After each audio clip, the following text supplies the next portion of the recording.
Alrighty, I guess it's doing this thing. It looks like it's working well. Okay,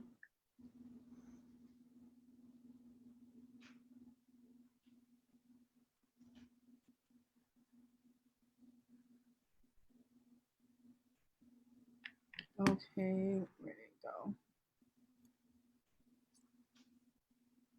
Mhm.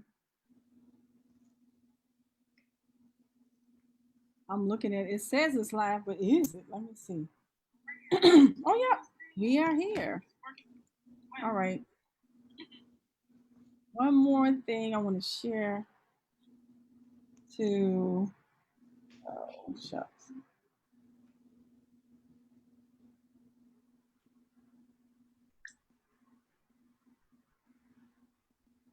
Share to the other page.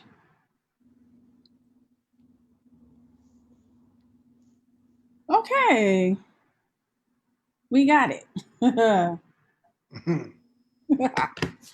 right. Welcome everyone to Shy Panther and Friends. We're live today, Thursday, July 16, 2020, and the time is now 7:35 p.m. Welcome to the show. And if this is your first time with Shy Panther and Friends, just want you to know our mission is to provide quality programming that uplifts, educates, empowers, and inspires.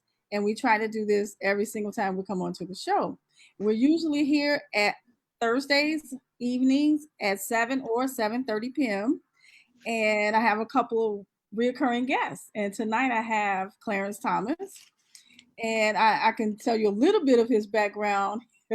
He has such an extensive background, retired CPD and former deputy director at Right. Office of Management and Communications in Chicago. Also, he was director of training at the Office of Emergency Management and Communications. And you can add to your resume because I know it's more than that. That's just what I remember.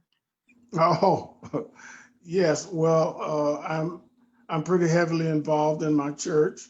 Uh, I'm a deacon at my church, and I'm also the superintendent of Sunday school. So I try and keep myself quite busy. Okay. Okay. So you got to be in charge, the superintendent of Sunday school. You all hear that? Okay. Mm. Ah, okay. So um, last week we talked a little bit about a few things, and just a brief recap. We were talking about the role of the police, role of parents, um, role of the community as a collective, and the role of the church. And we were thinking on the along the lines of rebuilding the community. Um, so and I had all these plans to talk about voting, moving into voting. But over the last few days, there were so many things happening in the news from the White House. And I just wanted to bring up where President Trump was being interviewed, CBSNews.com, and he was asked why Black Americans are killed by police. And he responded, so are white people. And in fact, he said that there are more white people killed at the hands of police. And then, there's so much more I will get into, but just from that statement, what's your reaction to that? I thought it was an interesting statement from a factual position. That's correct. But Okay. the issue that has garnered up the demonstrations and the anger in the Black community is the manner in which Blacks are killed by the police. We expect that if there's some sort of shootout or something and it results in a Black being killed, that's understandable. But when we have the number of Blacks being killed who are not armed, uh, Right. who are in their homes minding their own business, and they wind up getting shot and killed in their own homes, Mhm. either through illegal entry or mistaken entry, and the Right. proper protocols are not followed, and it results like the young lady in I forgot the town she was in, uh, Right. but she's this search warrant. There's some real serious questions about the execution of this search warrant and how it resulted in her death. Right. So those are the types of things that uh, concerns blacks, and why we are as angry over these things and demonstrating. Right. Like, and you're referring to those no knock warrants. Right. That ultimately resulted in that young lady's death because of the actions taken by her boyfriend, who uh, it would be consistent with anyone taking action that they felt someone was breaking into their home. Right. Uh, and you're going to defend your home, the people that are in it, and yourself. And there is the question of whether or not they announced their office or not, and there's evidence that they didn't. Right. So, I mean, we shouldn't be surprised at the things that he says and believes at this point, but it always bothers me. It will always, and I know it bothers every should bother every sensible American, every sensible person, whether American or not. Um, and some of the other things he said too was that he believed that displaying the Confederate flag is freedom of speech, and he said nothing more. It's just freedom of speech.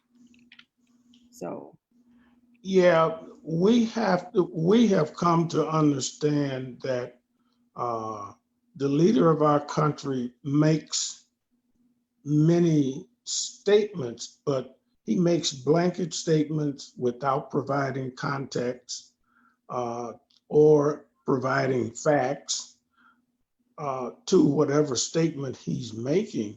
And the statement mhm, turns out not making sense because there's no context to it. If you make a statement, that you should be able to give some explanation as to why you may feel the way you feel, as to why you're making the statement, uh, and provide some facts to go along with the statement that you're making. right, Uh, Otherwise, it won't make sense. exactly. Now, what concerns me is that you know we're in the middle of a revolution, and his administration, they don't believe that we suffer, that the black community suffers from systemic racism. And in some of the news interviews, you've heard different of his staff members say it. Like one of his top White House economic advisors, Larry Kudlow, Hmm. and the Attorney General Barr, they don't believe that. Well, for one thing, Barr said he didn't believe that racism is a systemic problem in policing. And Cutlaw, he just says that he just doesn't believe that there is systemic racism. Well, see, you have individuals in this administration. Uh, their one purpose is to co-sign whatever the president says, or Exactly. if they if they understand his thinking, they are not going to make any statements that are contrary to how they know he thinks. So we get these statements, but it's not only with them. I have been on my page on Facebook, and I have or I have responded to posts that have been made on Facebook. Okay. And you have a lot of people that feel the same way. That they don't, they'll tell you there's no such thing as systemic racism, or what do you mean by that? And see, I don't engage people who make statements like that, because I know that I'm not going to convince them one way or the other. They've already made up their mind. So it's a waste of time to even try and have a conversation with them, because Right. it's not going to evolve into anything intelligent that will be said. Okay. Now, I agree with you about that. You will just be so upset, and this person will still stand strong in their beliefs. Um, but the part that concerns me is that we're the people, the community, the leaders, the elected elected officials are trying to come to some point of reconciliation, and we're faced from the top who don't even believe that there's an issue. And I even heard that, well, I've heard other people say, as you mentioned on Facebook, but just coworkers, what do they want? You know, we gave them everything. What do they want? So yeah, isn't that something? Isn't that something? Yeah, that's interesting, because if you make, I have said to several people that I've heard ask that question, and I just simply say to them, I want the same opportunities that you have. Exactly. And I said, I'm not asking you for anything that you don't have access to, or that you are not able to do. I said, but you have to understand. I said, you have to understand that uh, your life and my life are entirely different. Right. And the when I try to explain to you that I have challenges that you will not have. Something as, and we hear this all the time, go into a clothing store or something, and the next thing you know, the clerk is following you around, uh, or they're peeping around the corner or whatever, because you have automatically been branded a suspect, Right. that that you're there to commit a crime of either theft or something of that nature. And I've told some white colleagues that I've had conversations with, I says, you don't go through that.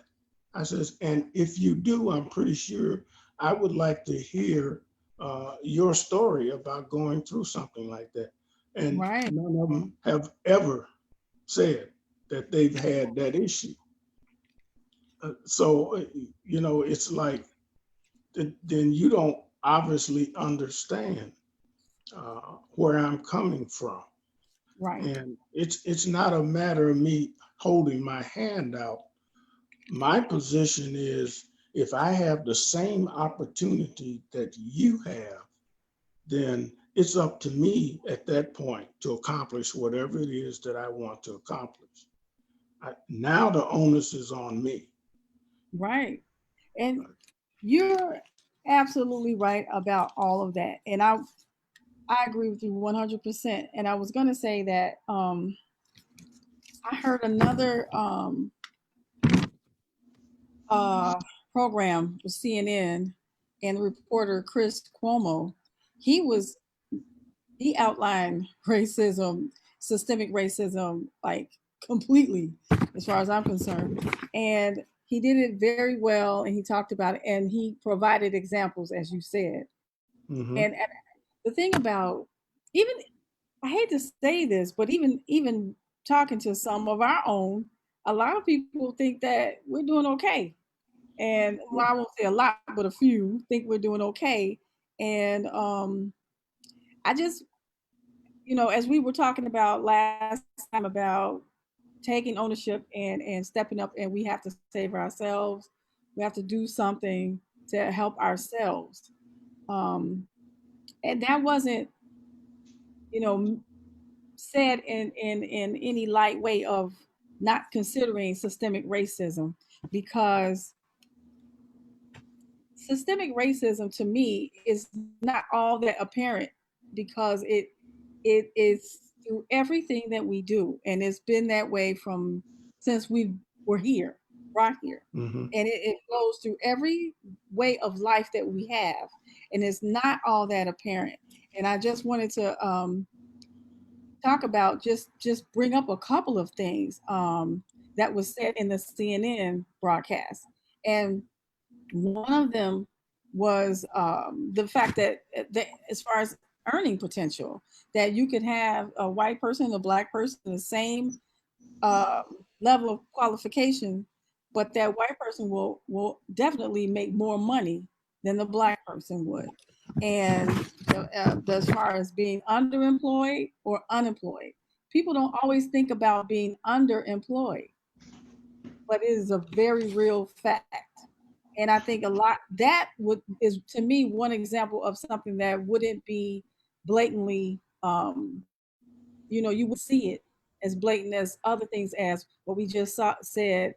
You go in, enter a store, and they follow you around every which way you turn, that type of thing. And one of the things that I think a lot of people may not pay attention to, or maybe before, interest rates. When we go in to purchase homes, when we purchase anything, any big purchase, we're more than likely going to pay higher interest rates than somebody who's white, even though our credit is in great shape.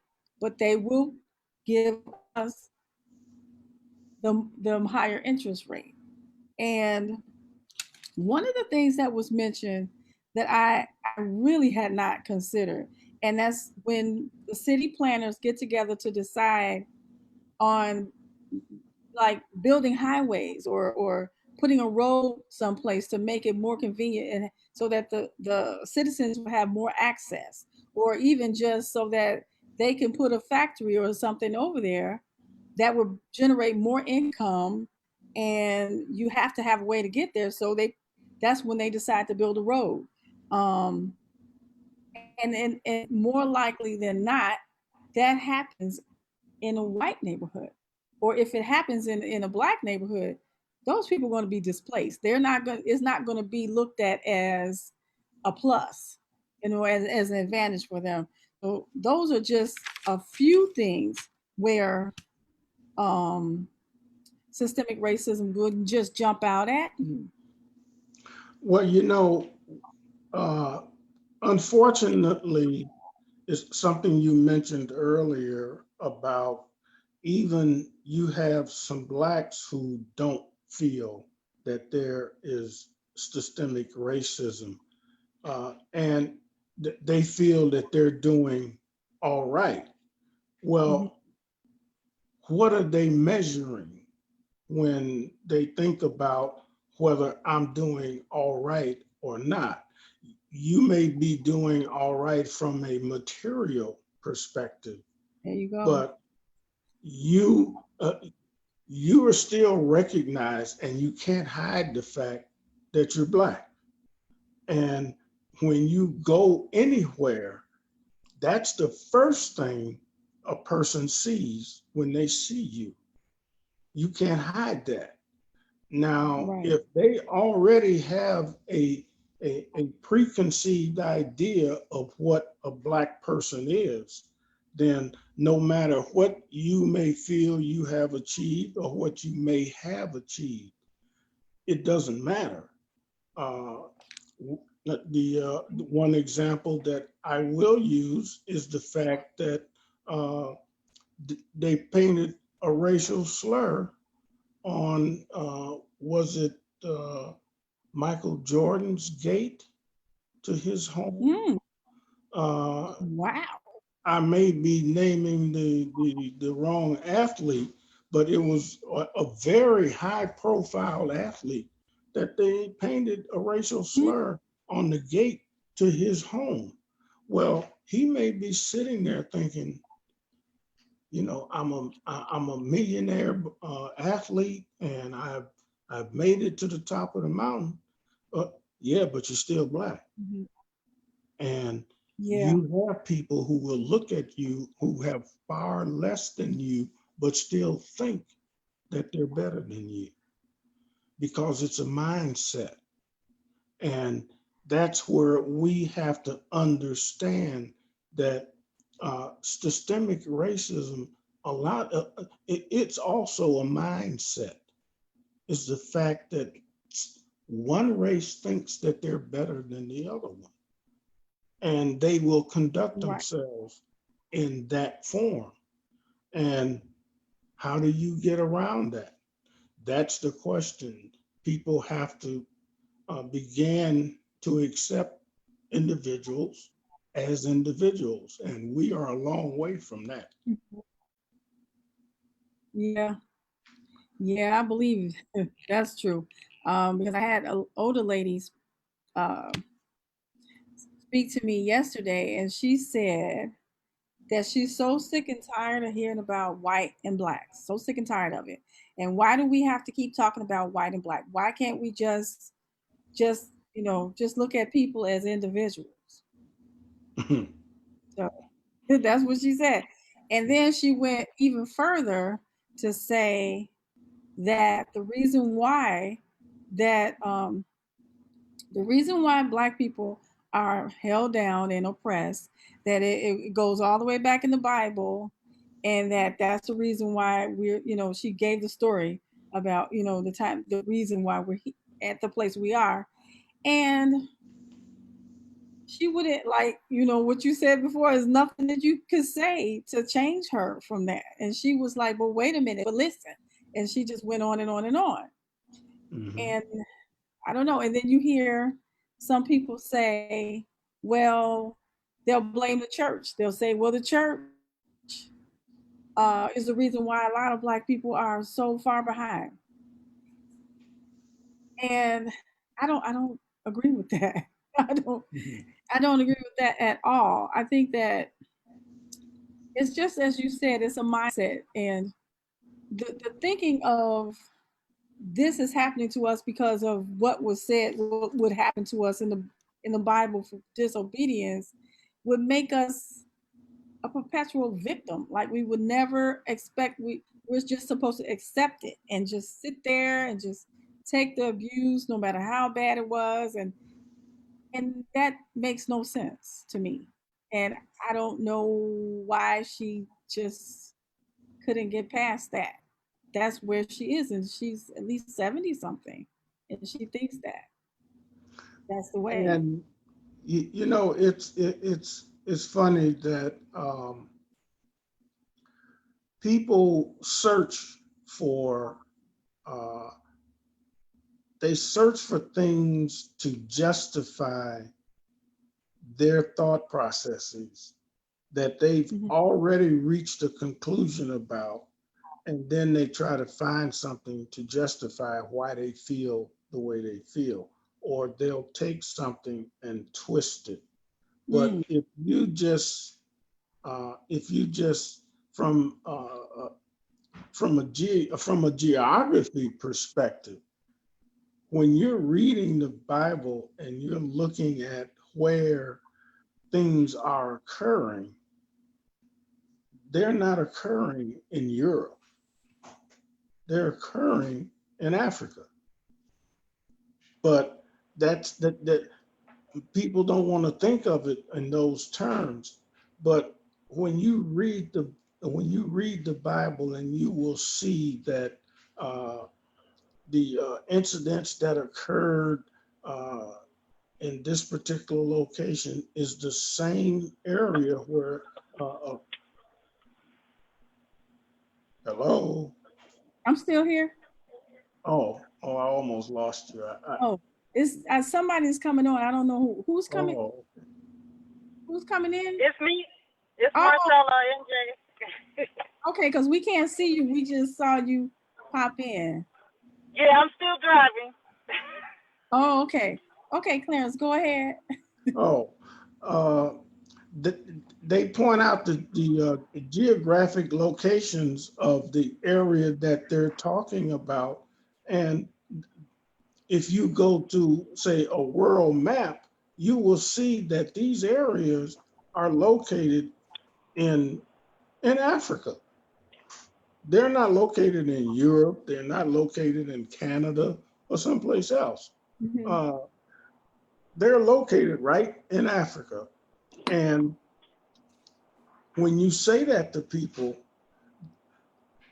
a lot of them get offended because they're trying to say, well, because my skin is a particular hue, that I can't be African. I said, well, the world evolved, but the original state of man, as far as I'm concerned, originated in Africa. Yeah. And there's scientific proof of that. Yes, yes, there really is. Yeah. And people, you got certain people, they don't want to accept that, or to even, the Bible has been twisted Oh my. because many of the slave owners used the Bible to justify what they were doing to our ancestors. Exactly. So, when people start uh, uh, discussing things that are in the Bible, I Mhm. don't, I don't spend a lot of time on that because two things I don't really do a lot of arguing about, and religion and politics. Right. Because when you see that a person has made up their mind about something, then you may make a statement, a factual statement, and then I move on from there. But I just look at them and say, well, I gave you some information that Right. you either take it or leave That's a good way to put it. Take it or it. leave it. Right. Oh my goodness. Um, well, then we'll Is just, Marcella on the line? yeah, she's here. Marcella, you still here? Yeah, yeah, I'm driving. Yeah. Oh, well, we don't want you to run into something while you engaged in Oh no, conversation. I'm just listening. I just chimed in. I was trying to get back home to get on the computer, but I figured I'll just bring you guys up on the phone while I was driving home. Oh, oh, Okay. Yeah, we okay. were we were just discussing Trump's administration is well, they're catering to his belief that there is no systemic racism as far as he's concerned, and that the Confederate flag, flying that flag, is just an expression of freedom of speech.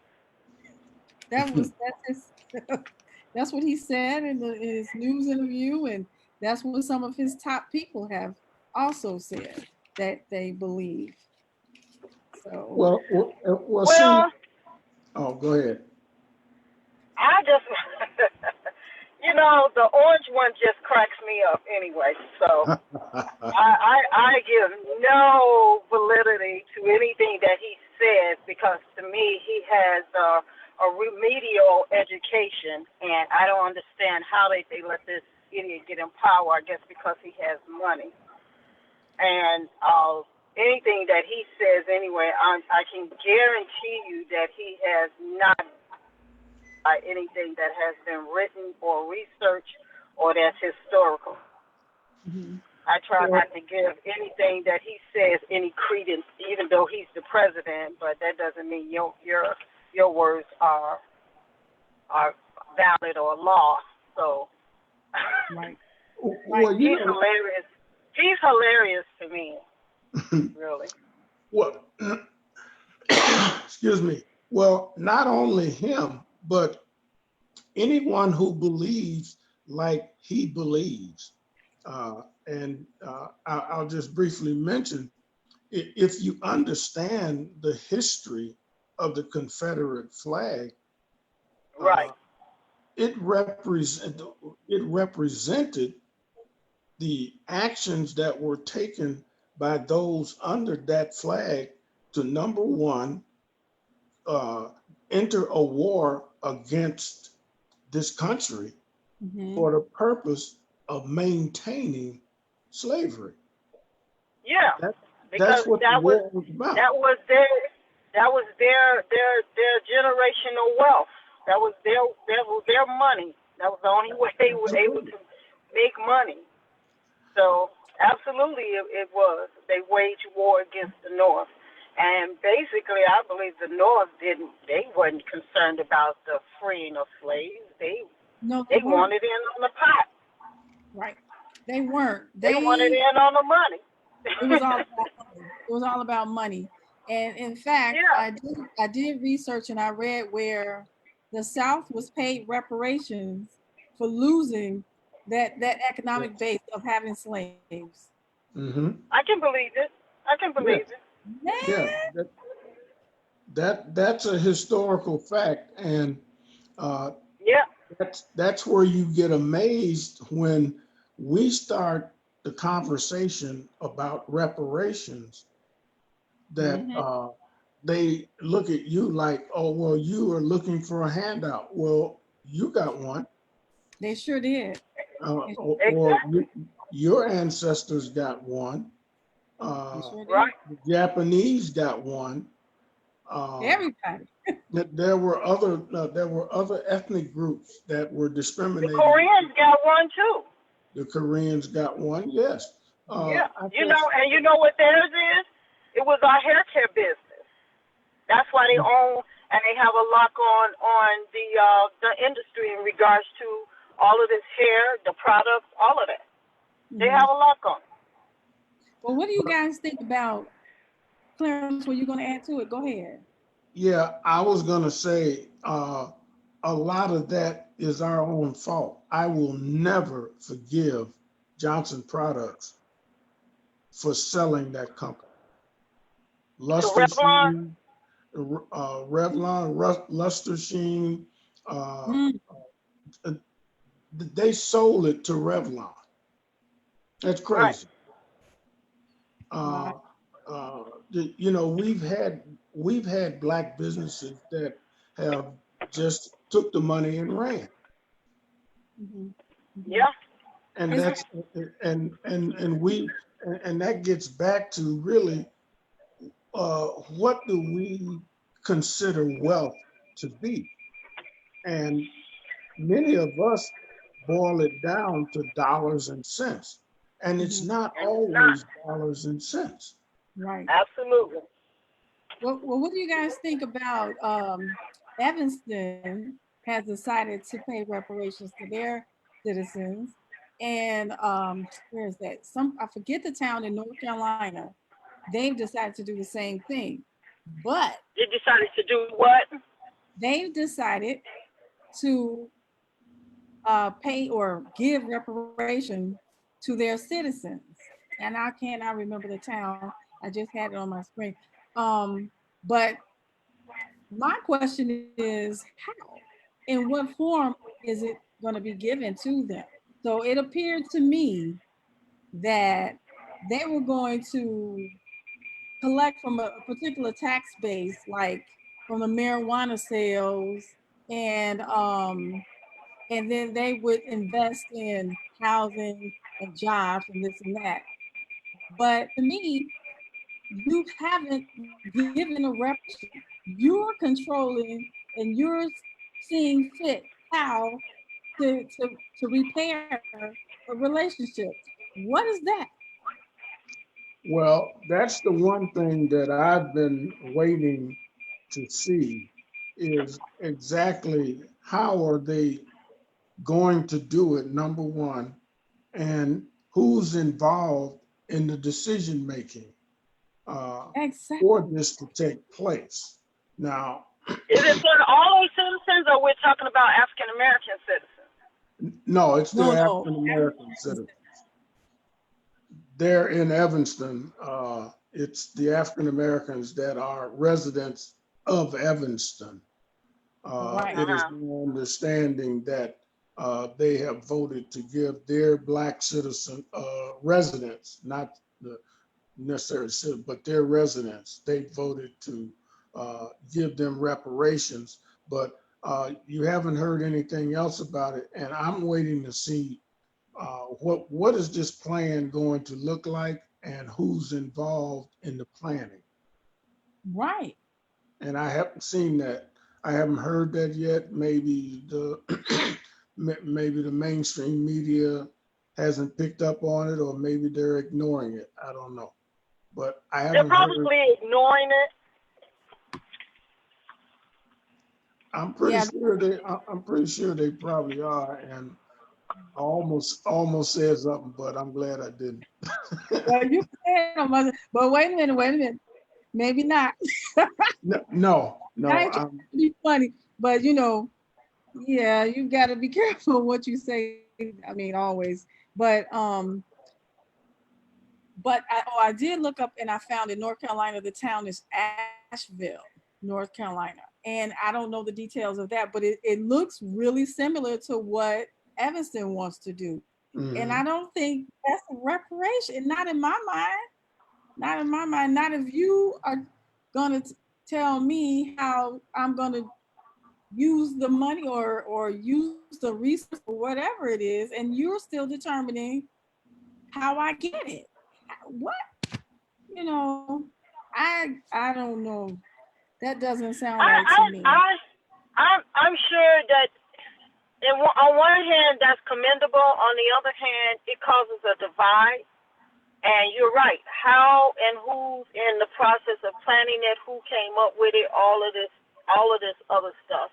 And then now, when it comes to the divide, you're talking about these small townships, whereas the people are, you know what I'm saying? They're comfortable where they are, and now you're saying that you're going to get it. They're going to get a lot of pushback, and because Evanston is, their residents, you don't hear a lot about a divide there, a racial divide and stuff there in Evanston. And I commend them on that. My thing is, as far as reparations, I can tell you one thing that they can start doing as far as reparations. One thing. Start having all these, there should be no separations in these different neighborhoods. Start having these neighborhoods, make these neighborhoods racially compatible. You know what I'm saying? Or should I say racially equal? Balance. It should not be all black neighborhoods, should not be all white neighborhoods. Chicago is the fifth largest city, the fifth most segregated city in the country. Chicago. And I think it's horrible because even with the salaries that we make, we still get priced out. They still can determine who they want in their neighborhoods. I think that would be number one at the top. It should be against the law to do that, which it is. You shouldn't price. And I can guarantee you that maybe 60% of the salaries that live in all white neighborhoods is probably 50% less than what we make. So how is that possible that I get priced out? Right, and we did speak about that earlier, about the systemic racism, how it's not all that apparent as far as what you just said, the earning potential, the property values, the money that's allocated to the white neighborhood as opposed to black neighborhood based on the tax base. That's, that right out the gate, that's going to make it very separate and unequal. Exactly. And I have a historical bungalow. So how is it that mine is $100,000 or $200,000 cheaper than the ones up north, and mine could be probably bigger than the majority of them? Because we have, I believe, the third largest bungalows here in Auburn Gresham than they do, the third largest in the city. Right. which they Well, want now. it's based on location, and it's also based on race to a large Exactly. degree. It Mm-hmm. is, because It is. even when you take a community like Pill Hill, for instance, Right. they have some magnificent homes over there in Pill Hill, but you take those same homes and you put them on the north side of Chicago, and that home would be twice as much. Yeah. Oh, yeah. The value Yeah. of it would be twice as much. And you're talking about some very exquisite homes that are located in Pill Hill, but Oh, yeah. but those homes are owned by Blacks. And if you remove those homes and put them up in North Rogers Park or someplace, that home would cost you twice as much. Or if you stuck it in Evanston, Mm-hmm. same Mm-hmm. difference. Absolutely. That's Yeah. what I was saying as far as my home is concerned. And my home is still considered a historical bungalow. So how is it that it's less valuable than those up there? And I've remodeled every room in it. So how is it less valuable? And that's what I'm saying. That's systemic racism, and it should not happen. It shouldn't occur. Right. Yeah. I should be able to live in a neighborhood where I can walk to a grocery store, walk to a cleaner's, walk to a restaurant, and walk a theater if I want. Right. I should be able to live in a neighborhood where I don't really have to have a car to have accessibility to all those different things that they have. So to me, that would be at the top of the list for me as far as reparations are concerned. That would be at the very top. As homeowners or property owners, the one thing that you should always pay attention to are your assessments. Oh yeah, yeah, absolutely. To see, because that determines the value of your property. Mm-hmm. Yeah. Because that's what they're going to charge you taxes on. Right. But Right. you know, where redlining comes in, and there's still redlining that goes. Yeah, they sure are. It hasn't solved. It hasn't been solved. It's No. just on a lower scale, because I'm pretty sure my home's sitting right here, and where it sits, this house would probably be 3 times the value if it was sitting someplace else. Oh yeah, and that's the same with over there in Chatham. All of that, which used to be the Black Mecca, but that's what I'm saying. You know, and South Shore. And now that they want South Shore, since their library is coming, well, they wanted it before then. Now the home values are going up, and now you can't even get over there. Even over there in the Woodlawn area, you know what I'm saying? $600,000, $700,000. We're constantly priced out. Priced out. And they're getting them properties for pennies. Right, and you know, even like I rent, and I used to own, but I rent, and a lot of the lakefront property apartments here cost a fortune, and same thing, you can go south in the lakefront properties, you can afford one, two, 3 bedrooms for what you probably paid for one up here or studio, and that's even changing south. The prices are going up, but it's still like way more affordable, which means that they value the property there less, but it really shouldn't be, because it's just as good or better than what's here up north. Exactly. And I believe, and I'm going to say it, I believe that was one of the reasons why the Jackson family, you know, they wanted that lakefront and they wanted Peatone Airport. So. Well, you know, we have to remember, and the last time that we were together, and I made the statement that planning is done generationally. Yeah. And when you see things happening, they don't happen all at once. Nope. They, they slowly happen because you look at the Woodlawn area now. That didn't just start. That regentrification of that neighborhood started 20 years ago. Mm. But Yeah. even even so, you go over there now, and there's still a lot of vacant land. But unless you know how or who to talk to, you won't be able to buy it at Mhm. all. It's the same way No. with Bronzeville. Bronze, you go down King Drive, and when you get to the 3900 block of King Drive, you see where Ida B. Wells used to be. And it is one huge acreage of vacant land, but it's going to stay that way until the developers decide on what they're going to put there. But they do have their anchor, and that's Mariano's, Wow. sitting You right know, on the corner. And when, they're also, when you look at, they still have some issues over there that they've got to solve.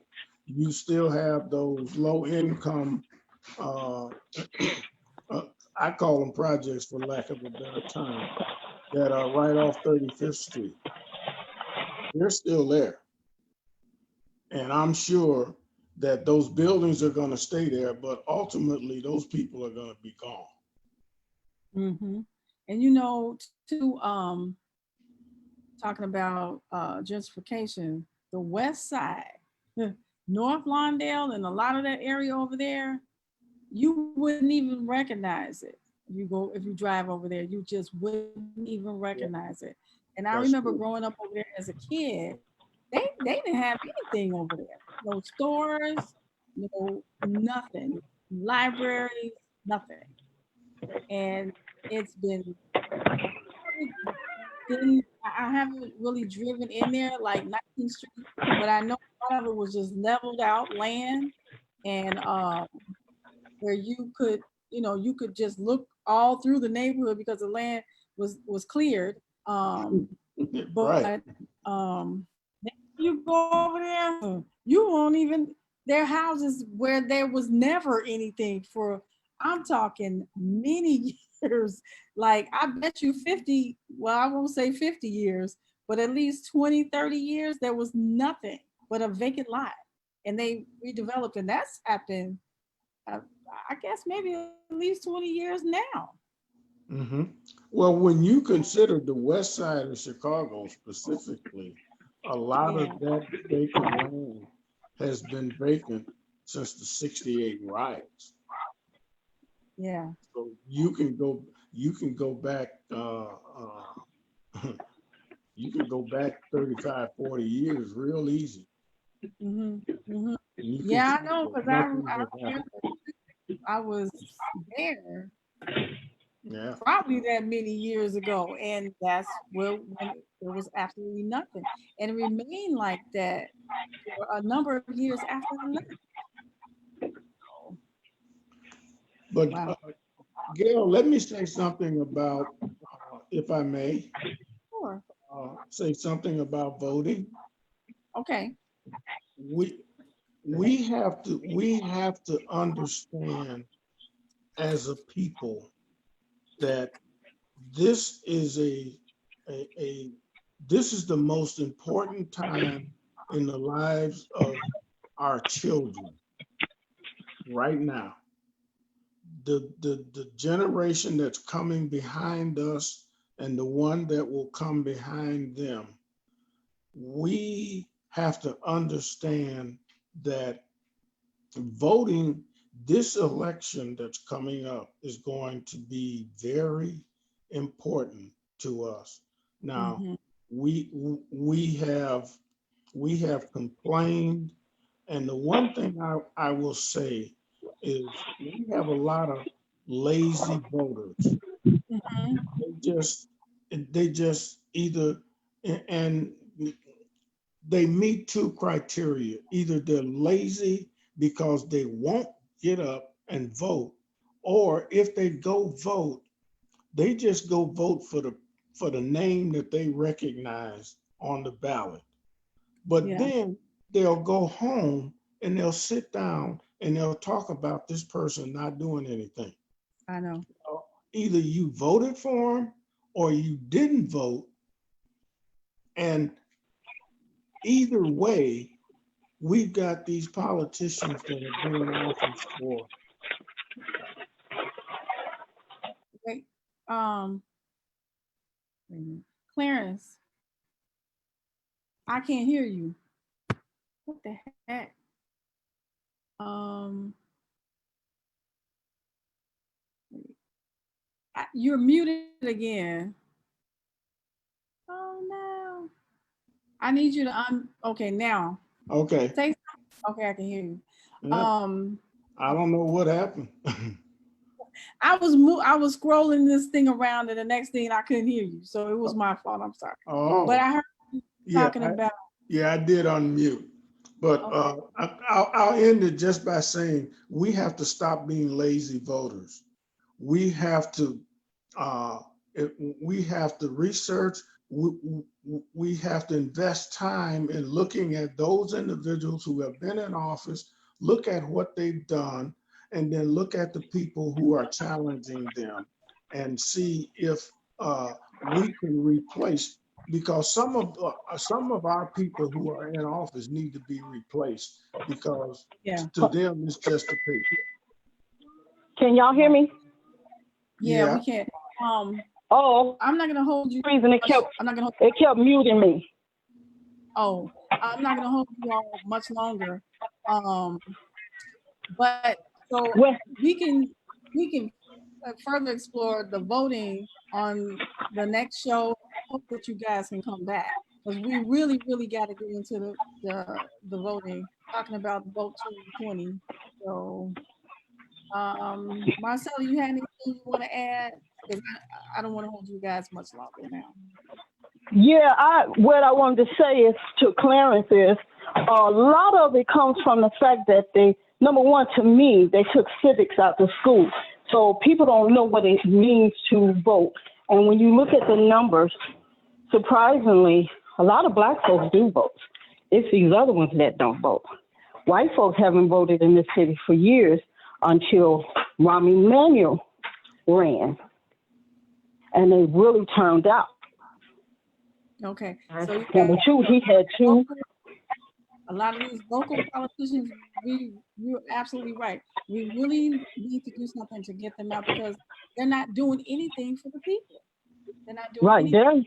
there. And it's just that, Clarence, you're right. They, whatever name or somebody say, hey, you need to go vote for this person or that vote. You got to be an educated voter instead of an emotional. And like I was telling people that I had stopped doing the presidential election because when you look at it, if you read what it says, that electoral body, it was based on and it was created through the Constitution. And the electoral votes are the votes that actually vote the president and the vice president in. If you look at that, Yeah, basically citizens, but look, it's based on the popularity of the citizens who they think would be the most popular vote for president or vice president. That's why I always say presidents are selected. They're not, because we basically don't elect presidents or vice president. That's done by the electoral body. Electoral college. Yeah. Right. It's done by them. It's these Yeah, because if it had been done that by really needs to be looked at. Okay, hold on 1 second. Go ahead, Clarence, finish out. I was gonna say, if it had been done, if it had been by popular vote, then Hillary would have won because she got 3 million more votes than Trump got. Right. Exactly. But the Electoral College voted him. And they make the final decision. They make basically decision who they want in office. So I put my energy behind our local election because once that money comes down from the government, we can control where it's going by our votes and who we're putting in office. Absolutely. How many of us go to jail by looking at the history of these judges? And I used to do it for several years. I did it, and I will pass out papers like here. These are the best judges that need to be voted for because I got tired of my son being stopped. I got tired of people hearing about how their kids get locked up in jail or how you get stopped, all of this. And the judges are in bed to me. They're all connected with the politicians, with everything, with the police, all of it. And there are some upstanding judges and stuff out there, and it is our job not to just go and put our signature as voting, and we do that. And I get tired of people saying that black folks don't get out of the vote. You're a lie. Number one, black folk vote is basically the deciding vote. And then when your asshole candidate get in there, then y'all want to blame black folks. But my thing is, we have to be smarter and not so emotional, and not go and say, well, my auntie or my grandma told me to go and vote for this person. No, do your homework. Do your homework. And a lot of that comes from the fact there is no civics in the school. And as an alderman in these neighborhoods, to me, that should be prioritized.